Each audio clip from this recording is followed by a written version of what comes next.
நமக்கு இந்த வாட்டியும் கொடுக்க மாட்டாங்க ராஜ்யசபா. பிரேமலதா சரி இது வேலைக்கு ஆகாதுன்னு சொல்லி நீங்கள் அடுத்த நாள் பாருங்கள் அக்ரிமெண்ட்டை போடுங்கன்ட்டாரு. இன்னொரு வேகன்சியை 3 பேர் போட்டி போடுறாங்க. ஸோ அவங்க பாஜக மேலேயே அவங்களுக்கு கோவம் இருக்குது, எதுவுமே கொடுக்கலன்றது. அமித்ஷாவுக்கும் வந்துருச்சு. பொதுக்குழுல தீர்மானம் போட்டவர் ஒன்றுமே பண்ணாத இருக்காரு. தாவேக்காக்கு போனீங்கன்னா அந்த 20 இடங்கள் நீங்கள் வின் பண்ணுவீங்களா? ஆட்சியில் பங்கு அதிகாரத்தில் பங்குல ரொம்ப குறியா இருக்காங்க. எல்லாருமே ரொம்ப அதிருப்தியாக இருக்காங்க.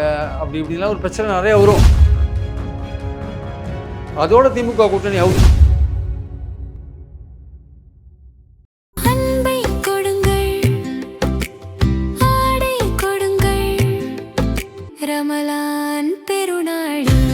சூப்பர் சரவணா ஸ்டோர்ஸ் ஊடக அறத்தோடு செயல்பட்டு வரும் நியூஸ் ஃபோக்கஸ் தமிழ் சேனலை சப்ஸ்கிரைப் செய்து ஆதரியுங்கள்.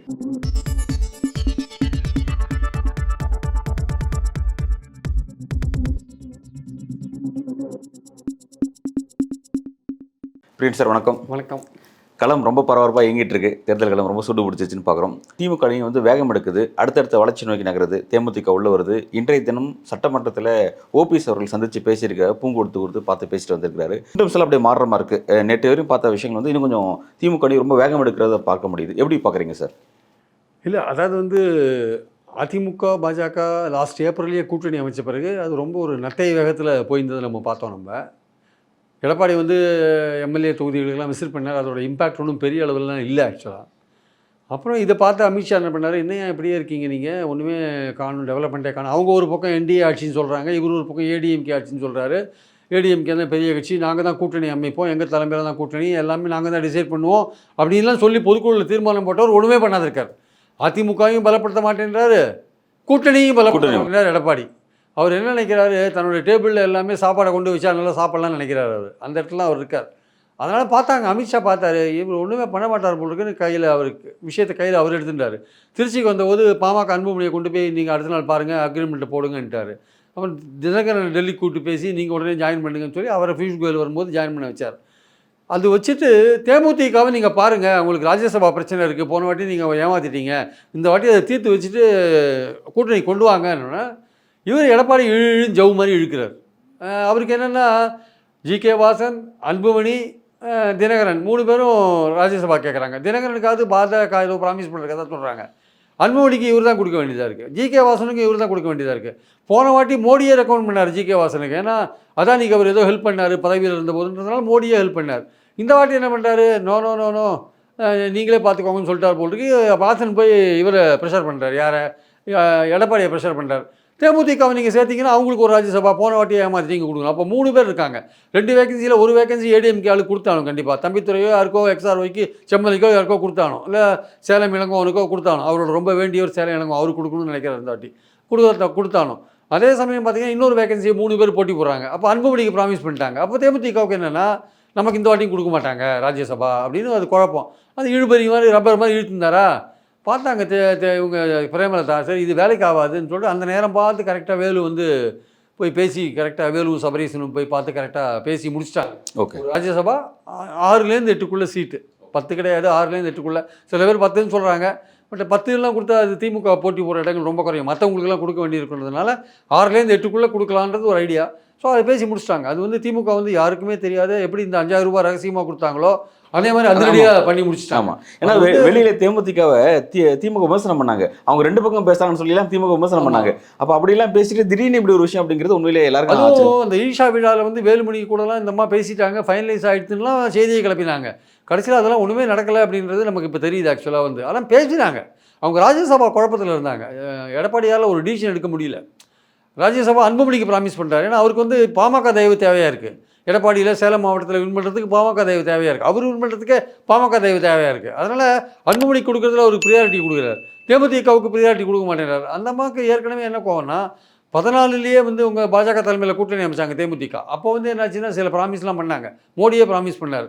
சுதீஷ்க்கு சேர்மேன் பதவி கொடுக்குறோம், அது இது ஒன்றுமே கொடுக்கல, எந்த போர்ட்லையும் கொடுக்கல. 19 மறுபடியும் ப்ராமிஸ் பண்ணாங்க, அப்பவும் எதுவும் கொடுக்கல. ஸோ அவங்க பாஜக மேலேயே அவங்களுக்கு கோவம் இருக்குது, எதுவுமே கொடுக்கலன்றது. அதிமுகவும் ராஜ்யசபா கொடுக்கல. திமுக என்ன பண்ணாங்க, நாங்கள் ரெடியாக ராஜ்யசபா கொடுக்குறோம், டேட்டும் அனௌன்ஸ் பண்ணிட்டாங்க, எங்களுக்கு ஒரு பிரச்சனை கிடையாது, நீங்கள் ஒரு வேகன்சி எடுத்துன்னு போங்க. அதிமுக வந்து கிரவுண்ட் ஒர்க்லாம் பண்ணிட்டாங்க. தேமுதிக நம்மக்கிட்ட வந்தால் நமக்கு எந்த விதத்தில் அட்வான்டேஜ், அவங்களுக்கு எங்கெங்கே செல்வாக்கு இருக்குது, எவ்வளோ ஓட்டு இருக்குது, அவங்க வந்து தனித்து போட்டி போட்ட போது எப்படி வந்தாங்க, அப்புறம் மக்கள் நல கூட்டணியில் எப்படி வந்தாங்க, 19 எப்படி இருந்தாங்க, 21 எப்படி வந்தாங்க, 24 எப்படி வந்தாங்கன்னு அந்த இதெல்லாம் ஸ்ட்ராட்டஜி சர்வேலாம் எடுத்து முடிச்சு கம்ப்ளீட்டாக எடுத்துட்டு அப்புறம் அவங்களுடைய தேவை வந்து இருக்குது, நமக்கு நம்ம கூட்டணிக்கு இருக்குது. ஏன்னா இந்த எலெக்ஷன் 4 கார்னர் ஃபைட்டில் வந்து 1000 ஓட்டு 2000 ஓட்டுல தோக்கிறது ஜெயிக்கிறது நடக்கிறதுக்கு வாய்ப்பு இருக்கிறதுனால எந்த சான்ஸையும் நம்ம மிஸ் பண்ண வேண்டாம், அவங்கள கூப்பிட்டு உள்ளே போடணுன்ட்டு இறங்கி இழுத்து உள்ளே போட்டாங்க. இது வந்து அவங்களுக்கே அதிர்ச்சி, சென்ட்ரல் கவர்மெண்ட்டில் இருக்க ஐபிக்கும் அதிர்ச்சி, அமித்ஷாக்கும் அதிர்ச்சி, இங்கே இப்போ எடப்பாடிக்கும் அதிர்ச்சி. ஏன்னா ஒரு ஃபைன் மார்னிங் வந்து இவங்க போன கூட்டணி கட்சிகளுக்கு தெரியாது, கூட்டணி கட்சிகளுக்கும் தெரியாது திமுக பண்ணது. ஏன்னா லீக் ஆகிடுன்றதுனால யாருமே சொல்லலை. அது டாப்பாக 4 பேருக்கு தான் தெரியுன்ற மாதிரி, அது வேலு அல்லது சிஎம் இந்த லெவலில் தான் தெரியுன்ற மாதிரி, அவங்க அந்த ஸ்டேட் ஐபியில் இருக்கிறவங்க அவங்களுக்கு தான் தெரியுன்ற மாதிரி உளவுத்துறை, ஸ்டேட்டோட உளவுத்துறை, இன்டெலிஜென்ஸ் ஸ்பெஷல் பிரான்ச் இருக்குல்ல, அவங்க பண்ணுற விஷயங்கள். அவங்க எப்போதுமே எல்லா கவர்மெண்ட்லையும் அவங்க எல்லா வேலையும் பண்ணுவாங்க. அது ஜெயலலிதா இருக்கும்போது முழுக்க அரசியல் வேலை தான் பண்ணியிருந்தாங்க. ஸோ அதனால் வந்து ரகசியமாக அதை முடித்த உடனே இப்போது எடப்பாடிக்கு என்ன ஆயிடுச்சுன்னா பயங்கரமாக இதாகிடுச்சு. பாஜக இன்னும் கோபமாக இருக்காங்க எடப்பாடி மேலே, நம்ம ஃபைனலைஸ் பண்ணலன்ட்டு இழுத்தடிச்சு நம்மளை கெடுத்துட்டார் காரியத்தைன்னு ரொம்ப கோபமாக இருக்காங்க. இப்போ என்னடான்னா ஆன்மா மன்னிக்காது, அவர் மன்னிக்க மாட்டார், இவர் மன்னிக்க மாட்டார்னு கதையை விட்டுன்னு இருக்காங்க. இதே அவங்களோட சேர்ந்துருந்தா ஆன்மா மன்னிக்குமா? தேமுதிகவை பிளந்ததே அதிமுக தான், ஜெயலலிதா தான் அவங்ககிட்டேருந்து 9-8 எம்எல்ஏக்களை பிறந்தாங்க ஆக்சுவலாக. அப்புறம் வந்து எப்படி அதிமுக தான் பிளந்தது. விஜயகாந்த் இருந்தவரையும் ஜெயலலிதாவோட கூட்டணி சேரவே இல்லை. அவர் விஜயகாந்துக்கு உடம்பு சரியில்லாத போய் அவர் வந்து எதுவும் பண்ண முடியாத லெவலில் 19 போய் சேர்ந்தாங்க. அவர் ஆக்டிவாக இருக்கிறவரையும் சேரவே இல்லை அவர். அதனால் பாயிண்ட் என்னென்னா வந்து இப்போது எடப்பாடி எந்த லெவலில் இருக்காருன்னா, அந்த பக்கத்து வீட்டுக்காரி கன்சீவ் ஆகாத இருக்கிற பொம்பளை எப்படி வயத்தில் இதால் அம்மிக்கல்னால குத்திட்டாலாம், அந்த மாதிரி கதையாக இருக்குது ஆக்சுவலாக. Right, okay sir. இப்போ இந்த டைமென்ஷன் முக்கியமாக இப்போ நான் இன்னைக்கு கேட்கணும்னு நினச்சது, நீ சட்டமன்றத்தில் வந்து ஓபிஎஸ் மீட் பண்ணியிருக்கிறாரு. ஓபிஎஸ் மீட் பண்ணுறாரு அப்படிங்கும்போது அதோட சைன் என்ன, அதை எப்படி புரிஞ்சுக்கலாம்? இது எதிர்பார்த்தா தான் ஓபிஎஸ் மீட் பண்ணுவார். ஏன்னா ஏற்கனவே ஓபிஎஸ் ஃபைனலைஸ் பண்ணிட்டாரு, டிஎம்கேவோட பண்ணிட்டாரா? ஓகே, ஃபைனலைஸ் பண்ணிட்டாரு. ஆனால் நடுவில் அவங்க அதிமுக அமித்ஷா பூந்து உள்ள நிறுத்தி வச்சிட்டாரு. எங்கேயும் எதுவும் பண்ணாதீங்க, போகாதீங்க, இன்னும் என்டிஏக்கு வாங்க. என்டிஏக்கு நான் வந்து எப்படி எடப்பாடியை சிஎம் பிரச்சாரம் பண்ணுறதுன்னு அவர் கேட்டார்.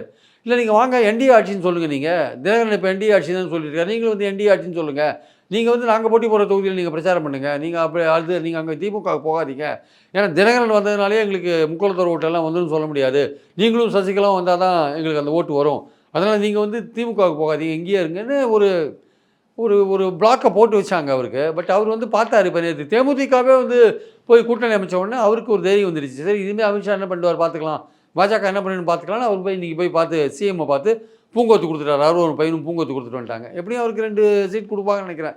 ஆனால் ஒரு உதயசூரியனை நிற்கிறதுக்கு சம்மதிச்சாரா இல்லையான்னு தெரியல. ஓகே, ஏன்னா அவர் பொறுத்த மட்டும் இன்னொரு கட்சியில் ஒருங்கிணைப்பாளராக இருந்தார். அவர் இங்கே வந்து உதயசூரியன் இருந்தார்னா அது ஒரு பெரிய விஷயம் தான். அவர் எக்ஸ்-சிஎம் வேறு, அதிமுக இருந்திருக்காரு இன்னொரு கட்சியில், அதுவும் திமுக தீய சக்தின்னு சொன்ன ஒரு கட்சியில் வந்து சிஎம்மாக இருந்திருக்காரு. அவர் வந்து இங்கே வந்து எப்படி வந்து உதயசூரியனில் போட்டி போடுவார்ன்றதை பொறுத்து இருந்தால் பார்க்கணும். ஆனால் வந்து சேர்றதுன்னு முடிவு பண்ணிட்டாங்க போல் இருக்கு. அந்த சுயேட்சை சேர்ந்ததில் கூட நிற்கலாம், சொல்ல முடியாது. போன வேணா அவர் கோர்ட்டில் ஒரு கேஸ் இருக்குல்ல அவருக்கு, அவர் திமுக ஒன்ஸ் போயிட்டு உதயசூரியன் நின்றுட்டார்னா இனிமேல் அதிமுக சுத்தமாக மறந்துடும். அதிமுக சுத்தமாக மறந்துடும். இனிமேல் அதுக்கும் இருக்கும் எந்த இடத்தையும் இருக்கிறதுக்கான வாய்ப்பே கிடையாது. ஸோ அந்த லெவலுக்கு அவர் போயிட்டாரா இல்லையான்றது இனிமேல் தான் தெரிய வரும். இல்லை நான் சுயேட்சை சேர்ந்ததில் போட்டி போடுறேன் அப்படின்னு சொன்னார்னா அதுக்கு அவர் ஸ்டாலின் அலோவ் பண்ணுறாருன்றதை பார்க்கணும், பொறுத்து தான் பார்க்கணும்.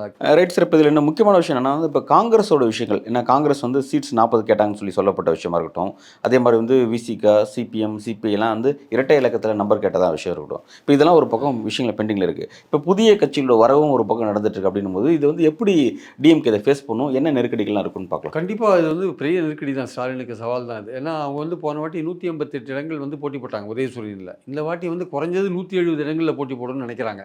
ஒரு 18 இடங்களை ஸ்பேர் பண்ணலாம்னு நினைக்கிறாங்க. 18 இடங்களை நம்ம ஸ்பேர் பண்ணி கொடுக்கலாம் அப்படின்னு நினைக்கிறாங்க. அந்த 18 இடங்களில் தான் அவங்க டிஸ்ட்ரிபியூட் பண்ணி ஆகணும்.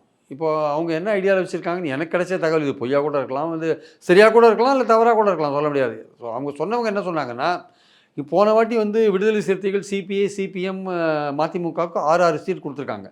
அது எல்லாருக்குமே வந்து 2 ஏற்றி 8 கொடுக்கலான்ற ஐடியாவில் இருக்காங்க அப்போ 2 ஏற்றினா 4 பேருக்கு 4 8 சீட் எக்ஸ்ட்ரா ஆகுது. தேமுதிகவுக்கு ஒரு 8, 8 16. அப்புறம் காங்கிரஸுக்கு 25லேருந்து 27, 2 சீட்டாகி 27. ஸோ 16 18.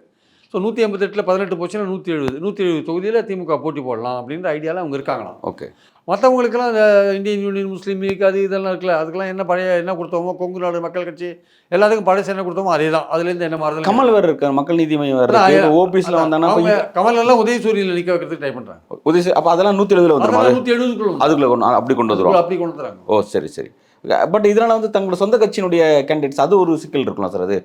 அது இப்போ கமலுக்கு 2 சீட்ஸ் கொடுத்து அதை திமுக போட்டு தமிமுன் அன்சாரி இருக்காரு, கருணாஸ் இருக்காரு, தனியரசு இருக்காரு, இவங்களெல்லாம் உதயசூரியனில் நிற்க வைக்க முடியும். இப்போ ஓபிஎஸ் வராருன்னு சொல்லி சொல்றாங்க. அவருக்கு 2 சீட் அவர் வந்து சுயேட்சையில் நிற்கலாம். அவர் அதெல்லாம் ஒரு பிரச்சனை தான். அதனால தான் சொல்கிறேன், ஓபிஎஸ் வந்து சுயேட்சையில் நிற்கிறதுக்கு அலோவ் பண்ணுவாங்களான்றது டவுட்டு. உதயசூரியன் நிற்கிறதுக்கு தான் அலோவ் பண்ணுவாங்க. ஏன்னா உதயசூரியனுடைய போட்டி போடுற தொகுதிகளோட எண்ணிக்கை குறையிறத வந்து திமுக விரும்பவே இல்லை. 170 கீழே போகிறத கண்டிப்பாக விரும்பாது. ஏன்னா அது எப்போதுமே தன்னை ரொம்ப கீழே ரொம்ப குறைவான நம்பரில் போட்டி போட்டால் அது வந்து மெஜாரிட்டி வாங்குறதுக்கான வாய்ப்புகள் வந்து குறைஞ்சிரும். அதனால் வந்து 170ன்றது கண்டிப்பாக போட்டு ஒரு 50 தொகுதியில் தோற்றாலும் பரவாயில்ல, ஒரு 120 தொகுதியில் வின் பண்ணணும். அதுதான் அவங்களுடைய பாயிண்ட்டு. 50 தொகுதி தோக்கிற தொகுதியாக இருந்தாலும் பரவாயில்ல, 170ல் வின் பண்ணணும்.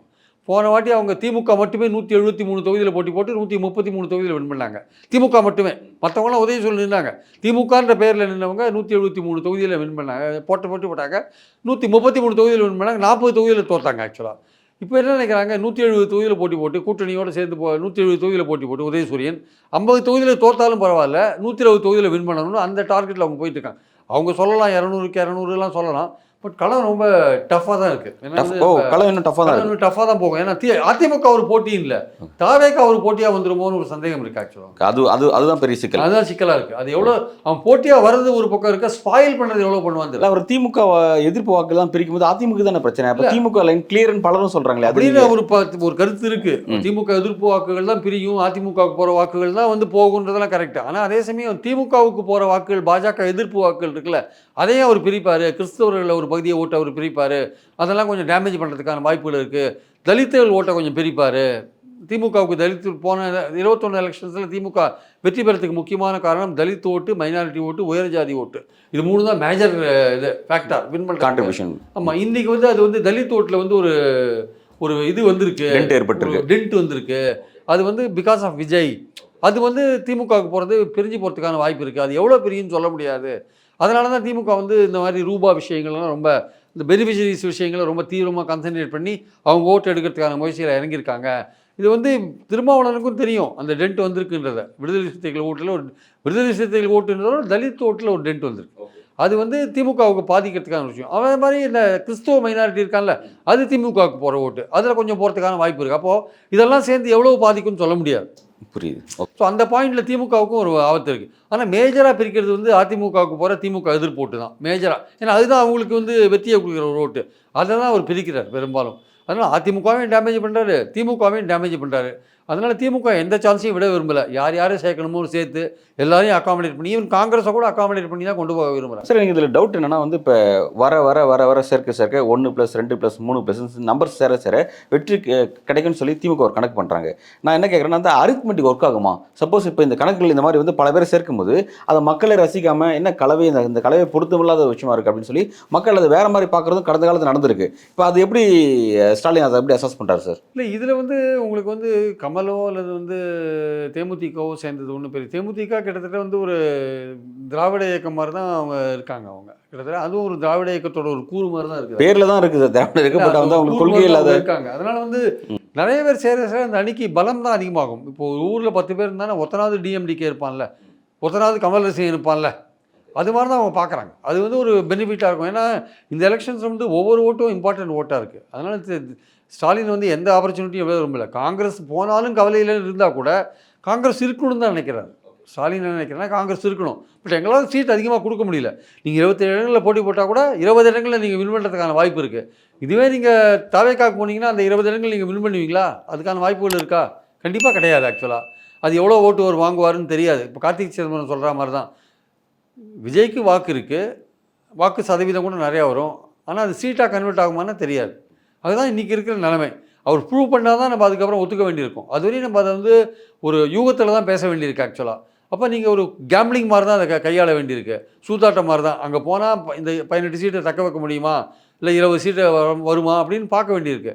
ரெண்டாவது வந்து கொள்கை ரீதியாக பார்த்தாலுமே பாஜகவை தீவிரமாக எதிர்க்கிற ஒரு விஷயத்தை வந்து கையில் எடுக்க மாட்டேன்றார் யார், விஜய். அவருக்கு பிரச்சனை வரும்போதே அதை எடுக்க மாட்டேன்றாருன்னா அப்புறம் வந்து பொதுவான பிரச்சனைகள் எப்படி பேசுவார் அவர்? அதனால் வந்து இந்த கூட்டணி வந்து பாஜக மோடி எதிர்ப்பை வந்து மையமாக கொண்டு வச்ச ஒரு கூட்டணி திமுக கூட்டணி. ரெண்டாவது திமுக வந்து இந்தியா கூட்டணியில் வலுவான ஒரு பார்ட்னராக இருக்குது. இன்றைக்கி ஆல் இண்டியா லெவலில் இந்தியா கூட்டணிக்கு ஒரு வைப்ரண்ட்டாக இருக்கிறது யாருன்னு பார்த்தீங்கன்னா திமுக தான் இருக்குது. அதை நீங்கள் திமுக அங்கேருந்து இங்கே காங்கிரஸ் ஏதாவது ஒரு சாகசம் பண்ணணுன்ட்டு போனாங்கன்னா தாவேக்காவுக்கு அது மண்டை உடஞ்சி ஆக்சிடென்ட் ஆகிறதுக்கான வாய்ப்பு இருக்குது. அப்படி சாகசம் பண்ணுறோன்னு போயிட்டு அங்கே போயிட்டு ஒன்றுமே இல்லாத போகிறதுக்கு வாய்ப்பு இருக்குது. ஆனால் போனாங்க வச்சுக்கோங்க, இந்தியா கூட்டணியிலேருந்து திமுக வெளில வரும். திமுக இந்தியா கூட்டணியிலேருந்து வெளில வந்ததுன்னா அதோட திமுக கூட்டணி அவுட். இப்போ பாஜகவுக்கு பால் பாயசம் அது ஆக்சுவலாக சாப்பிட்டா. காங்கிரஸ் வெளியேறினாவா? காங்கிரஸ் திமுக வெளியேறினா ஓகே, காங்கிரஸ் வெளியேறி திமுக இந்தியா கூட்டணியில வெளில வந்தா, தேசிய அளவில் இந்தியா கூட்டணியில திமுக வெளில வந்தா காங்கிரஸ் லோக்கல்ல இங்கேருந்து வெளியேறி தாவேக்காக்கு போய் நேஷனல் லெவலில் இதோட விளைவா இந்தியா கூட்டணியில திமுக வெளில வருது வச்சுக்கோங்க, அது பாஜகவுக்கு பால் பாயசம் சாப்பிட்ட மாதிரி. ஆனால் தேசிய அளவில் இப்போ இந்தியா கூட்டணியோட ஆக்டிவிட்டி அதுல ஒரு முக்கியமான ஆள் இவர் தானே இருக்காரு. 29 தேர்தல் வரும்போது ஆக்டிவேட் ஆகும்ல. அப்போ இவர் அந்த சைடு போகாத இருந்தா ஓகே. இங்கே 9 இடம் மட்டும் இல்லை சார், 22 எம்பி இருக்கான் திமுகவில். கிட்டத்தட்ட 31 எம்பிக்கள் உங்களுக்கு சப்போர்ட் பண்ணுறாங்க. அது தவிர சிபிஎம் சிபி எல்லோரும் இருக்காங்க. 31 எம்பிக்கள், 39 எம்பிக்களும் அந்த இந்தியா கூட்டணியை சப்போர்ட் பண்ணுறவங்க. அதில் முக்கியமான பார்ட்டு போச்சுன்னா என்ன பண்ணுவீங்க? 22 பேர் இருக்கிற திமுக போச்சுன்னா என்ன பண்ணுவீங்க? உங்கள் காங்கிரஸுக்கே நாளைக்கு இப்போது 29 தேர்தலில் 24 தேர்தலில் மோடிக்கு மெஜாரிட்டி கிடையாது, 240 இடங்கள் தான் வாங்கினார். 29 தேர்தலில் அது இன்னும் குறையிறதுக்கான வாய்ப்புகள் இருக்குது. அப்போ இந்தியா கூட்டணி வைப்ரண்ட்டாக ஸ்ட்ராங்காக போகணும்ல. அப்போ இருக்கிற ஒரு பார்ட்னரையாக அங்கே எழுந்தீங்கன்னா என்ன பண்ணுவீங்க? உங்களுக்கு அதுதான் முக்கியம் நேஷனல் லெவலில். இதை விட அது முக்கியம் இல்லை. உங்களுக்கு கேரளா முக்கியம் தான், இல்லைன்னு சொல்ல வரல. கேரளாக்காக நீங்கள் வந்து திமுகவை தியாகம் பண்ண முடியுமா? கேரளாவில் நீங்கள் வந்து விஜய் இல்லாதையே கூட வின் பண்ண முடியும். டஃப்பாக இருக்குது, அது வின் பண்ணிடலாம். புதுமை உங்களோட கணக்கிலேயே இல்லை. அது வந்து திமுக காங்கிரஸ் கூட்டணியே வந்து ட்ரை பண்ணி பார்ப்பாங்க, வின் பண்ணுறதுக்கான வாய்ப்பு கூட இருக்குது. அதனால் வந்து அதை காரணமாக காமிச்சு நம்ம இங்கேருந்து விலைக்கு போயிடலாம், இவங்க ஆட்சியில் பங்கு கொடுக்கல விலைக்கு போயிடலாம், இல்லை அதிக சீட்டு கொடுக்கல விலைக்கு போயிடலாம் அப்படின்னீங்கன்னா, அந்த மாதிரியான ஒரு அட்வென்ச்சர் நீங்கள் பண்ணணும்னு நினச்சிங்கன்னா இதோட பாதிப்புகள் வந்து நேஷனல் லெவலில் உங்களுக்கு ரொம்ப அதிகமாக இருக்கும். இன்னும் 29 வரையும் மோடி தான் அங்கே இருக்கார். பார்லிமெண்ட்டில் கூட்டு சேர்ந்து பல விஷயங்களை செயல்பட வேண்டியிருக்கு. அன்றைக்கி வந்து அவர் ராகுல் காந்தியை பேசவே விடலை. திமுககாரன் ஒருத்தன் வாயை திறக்கலையே. வாயை திறந்தாங்களா? மூடி தான் இருந்தாங்க. யாராவது முன்னாடி வந்தாங்களா? யாராவது வந்து அந்த ஸ்பீக்கர் முன்னாடி போய் கத்தினாங்களா? யாரும் கத்தலையே. காங்கிரஸ்காரங்களே 8 பேர் தானே போனாங்க, 90 பேர் இருக்கிற 99 பேர் இருக்கிற இடத்துல. அதனால் அங்கே வந்து போராடுறதுக்கு ஆள் வேணும், குரல் கொடுக்கறதுக்கு ஆள் வேணும். நீங்கள் இந்தியா கூட்டணியை பகைச்சிக்கிறீங்க, திமுகவை பகைச்சிருந்தீங்கன்னா நேஷனல் லெவலில் இந்தியா கூட்டணி அவுட், அவ்வளோதான். இல்லை இப்போ இந்த இடத்துல வந்து இப்போ நிறைய கட்சிகளை ஏற்கனவே ஃபுல்லாக இருந்தாலும் அந்த அந்த அந்த கூட்டணி வந்து ஃபுட்பாலில் ட்ராவல் பண்ணுற மாதிரி தான் இருக்குது. இடம் இல்லாத அளவு தான் இருக்குது திமுக கூட்டணி. இப்போ தேமுதிக வருகை, பிறகு வந்து ஓபிஎஸ் வருகை, இந்த மாதிரிலாம் விஷயம் நடக்கிறது அப்படிங்கிறது காங்கிரஸுக்கு ஒரு மறைமுகம் மெசேஜும் சொல்லலாம். அதை அதிகமாக சீட்ஸ் கேட்கக்கூடிய காங்கிரஸுக்கு ஒரு பெரிய நெருக்கடின்றத காங்கிரஸுக்கு மட்டும் இல்லை சார், விசிகா எல்லாருக்கும் ஒரு இதுதான். நம்ம கூட்டணி வலுவாயிட்டு இருக்கு, நம்ம கூட்டணி வெற்றி நிறையா கிடைக்கிறதுக்கான வாய்ப்பு இருக்குது. அதனால் அதிகமாக கேட்காதீங்க, 1-2 சீட் அதிகமாக தரோம், நீங்கள் வின் பண்ணுறதுக்கான வாய்ப்பு அதிகமாக இருக்குது. விடுதலை சிறுத்தைகள் 6 இடத்துல 4 இடம் தான் வின் பண்ணாங்க. சரி, இப்போ 8 இடம் தரோம், அதில் 6 இடம் நீங்கள் வின் பண்ணலாம். அதே மாதிரி தான் சிபிஎம்சி, நீங்கள் நம்பர்ஸ் இன்க்ரீஸ் பண்ணிக்கலாம். அப்படி தான் எல்லாருக்கும் சொல்லுவாங்க, அதிகமாக கொடுக்க முடியாத லெவலில் இருக்கும்ன்ட்டு. அது அப்படியே ரொம்ப எல்லாருமே ரொம்ப அதிருப்தியாக இருக்காங்க. அப்படி இப்படிலாம் ஒரு பிரச்சனை நிறைய வரும். அந்த குழு பேச்சுவார்த்தை ஆரம்பிக்கும் போது நிறைய வதந்திகள் வரும். இப்போ செங்கோட்டையன் போன்றவங்க என்ன சொல்கிறாங்கன்னா, இப்போ வந்து தேமுதிக போயிருக்கு தான், சரி போயிருக்கு, ரைட், ஓகே. இப்போ தேமுதிகவில் பார்த்தீங்கன்னா ஒரு தொகுதியில் செல்வாக்கு மிக்க நபர்கள் 2 பேர் இருப்பாங்க. அதில் யாரோ ஒருத்தருக்கு தான் சீட்டு கொடுப்பாங்க. அப்படி இருக்கும்போது அவங்க வெளியேறுவாங்க. வரும்போது கடைசி நேரத்தில் கூட தாவேக்கு நோக்கி வர நிறைய கட்சிகள் வாய்ப்பு இருக்குது. சில செல்வாக்கு நபர்கள்லாம் வர வாய்ப்பு இருக்குது. இந்த சீட்ஸ் அலோகேஷன்ஸில் பிரச்சனை வரும்பொழுது வர வாய்ப்பு இருக்குன்னு காத்திருக்கக்கூடிய தாவேக்கா இருக்குது. அது எப்படி புரிஞ்சுக்கலாம் சார்? அது சாதாரண ஆர்கியூமெண்ட்டு. இப்போ தாவேக்காவில் கூட தான் 3 பேர் இருப்பான். ஒருத்தனை கொடுத்தா மற்ற 2 பேர் அதிருப்தி இறங்கி போயிடுவானா? ஓகே. இல்லை, அது தங்களுக்கு சாதம், அது அவங்களுக்கு எது ஆப்போசிட் பண்ணி நடக்குன்ற மாதிரி நினைக்கிறாங்க.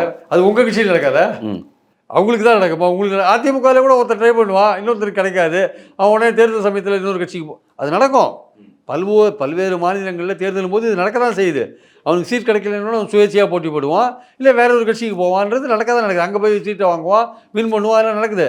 அது இவருக்கு மட்டும் நடக்காது, திமுகவில் தேமுதிகவில் மட்டும் நடக்காது. திமுகவில் நடக்கும், அதிமுகவில் நடக்கும், தேவைக்கால நடக்கும், பாஜகவில் நடக்கும், எல்லா இடத்துலையும் நடக்கும். அது எங்கே குறைவாக நடக்குதுன்னு பார்க்கணும், அவ்வளோதான். கட்சி தலைமை அந்த அளவுக்கு அதை பார்த்துப்பாங்க. ரொம்ப குறைவான அதிருப்தி இருக்கிற மாதிரி பார்த்துப்பாங்க.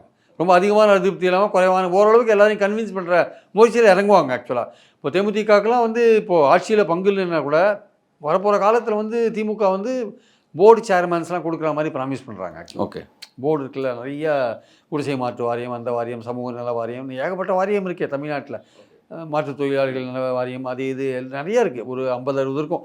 அதெல்லாம் தலைவர் பதவி எல்லாருக்கும் நாங்கள் பிரித்து தரோம். கூட்டணி கட்சிகளுக்கா? கூட்டணி கட்சிகளுக்கு பிரித்து தரோம் அப்படின்ற மாதிரி திமுக தரப்பில் ஒரு ப்ராமிஸ் கொடுக்குறதா நான் கேள்விப்பட்டேன். ஏன்னா ஆட்சியில் பங்கு, அதிகாரத்தில் பங்குல ரொம்ப குறியாக இருக்காங்க இல்லையா? அதனால இதை நாங்கள் காம்பன்சேட் பண்ணுறோம். நீங்கள் இந்த போர்டு சேர்மனாக உங்களுக்கு கொடுக்கறதுக்கான வாய்ப்புகள் நிறைய, ஓரளவுக்கு நாங்கள் எல்லாருக்கும் 1-2 தரத்துக்கு நாங்கள் ட்ரை பண்ணுறோம் அப்படின்ற மாதிரியான ஒரு விஷயத்த சொல்லியிருக்காங்க. அது இனிமேல் குழுவில் அதை பேசுவாங்க நாங்கள் நினைக்கிறேன்.